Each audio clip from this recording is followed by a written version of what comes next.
अस्सलाम वालेकुम व्यूवर्स, क्या हाल चाल हैं आप लोगों के। उम्मीद करती हूँ सब ठीक ठाक खैरियत से होंगे। आज हमारी रेसिपी है चटपटी चना चाट। आप भी सोच रहे होंगे कि सर्दियों में चना चाट बिल्कुल अलग सी है। सर्दियों में तो साग सूप वगैरह ऐसी चीज़ें होती हैं, तो मैंने सोचा कि सूप साग वगैरह तो सिखाते रहते हैं, आज आपके साथ चना चाट की रेसिपी शेयर करती हूँ। और यकीन माने बहुत मज़ेदार बनी थी और आप भी लाजमी ट्राई कीजिएगा। तो चलें बनाते हैं रेसिपी।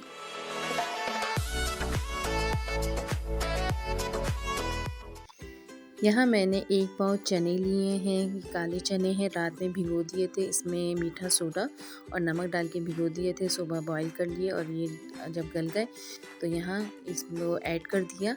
अब इसमें बॉईल ही एक आलू लिया है, आलू भी नमक डाल के मैंने बॉईल कर लिया था पीसेस करके। और यहाँ 3 टमाटर लिए हैं, टमाटर भी चॉप किए हुए लिए हैं, इसके बीज अलग कर दिए थे टमाटर के और टमाटर को यहाँ ऐड किया है।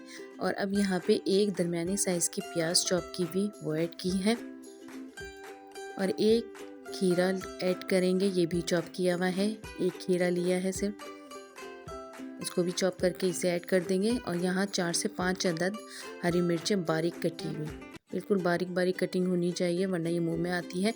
और 1.5 चम्मच चाट मसाला ऐड करेंगे और आधी चम्मच कुटी हुई मिर्चें ऑप्शनल हैं, अगर जिसको ज़्यादा लगती वो ऐड नहीं कीजिएगा। और यहाँ हस्बे ज़रूरत नमक ऐड कर देंगे और आधी चम्मच पिसा हुआ ज़ीरा। और यहाँ ये इमली का रस है, ये आधा कप इमली का रस ऐड करेंगे। इमली को नॉर्मल पानी में या थोड़े से गर्म पानी में भिगो दें और इसके चीए निकाल के जो उसमें बीज होते हैं उसको वो निकाल के अलग कर दें और ये इमली का रस यहाँ पे ऐड कर दें।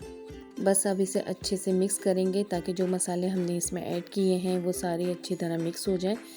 और जो हमने शुरू में चने भिगोए थे वो 6 से 8 घंटे भिगोने हैं, उसमें मीठा सोडा डलेगा और उसमें नमक डाल के और उसे उसी पानी में हम बॉईल करेंगे।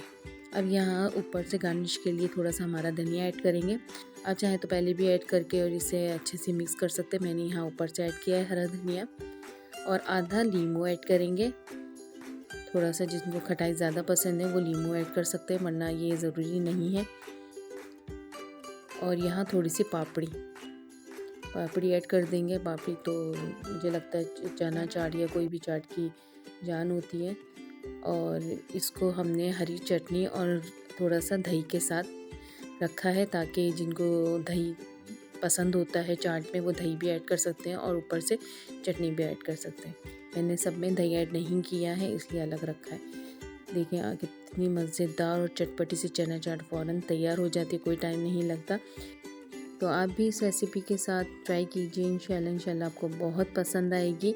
और आज संडे है तो संडे में चाय के साथ बना के सबको खुश कर दीजिए ऐसी चाट। तो अगर आपको मेरी रेसिपी पसंद आई तो रेसिपी को लाइक करना नहीं भूलिएगा। इंशाल्लाह फिर मिलेंगे, तब तक के लिए अपना बहुत सारा ख्याल रखिएगा। अल्लाह हाफिज़।